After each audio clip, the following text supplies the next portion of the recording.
તો ભાઈ આ વેલારિયા ઈ છે ના છે કે હીરુભાઈ?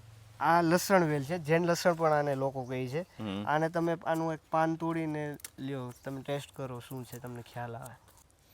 તો મિત્રો એકદમ લસણનો સ્વાદ આવે.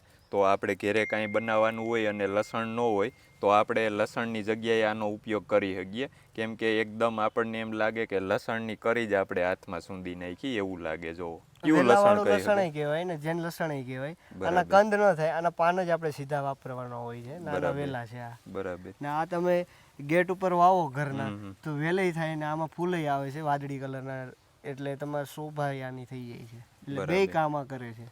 તો આને જમીન કેવી જોઈએ અને પાણી કેવું? જમીન ખારું પાણી હોય તોય ચાલશે, જમીન ગમે એવી હોય તો પણ ચાલશે. બરાબર. કઈ નથી વાંધો આવતો. આનો વેલો જ આયલો જાય, આનો ઝાડવું ન થાય એવું છે.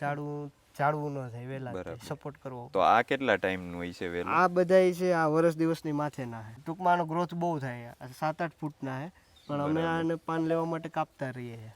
તો આનું શું કિંમત છે? 100 રૂપિયા હોય છે નોર્મલ કિંમત. તો મિત્રો આ એકદમ આપણને લસણ અને આનું કામ આપણને બહુ ગમ્યું, કેમ કે પ્યોર લસણનો જ તમને સ્વાદ આવે બધોય. તો આ ઝાડ તમે લેવા માગતા હોવ તો નીચે આપણે એડ્રેસ અને ભાઈના મોબાઈલ નંબર આપી દીધા છે, ત્યાંથી તમે કોન્ટેક કરી શકો છો.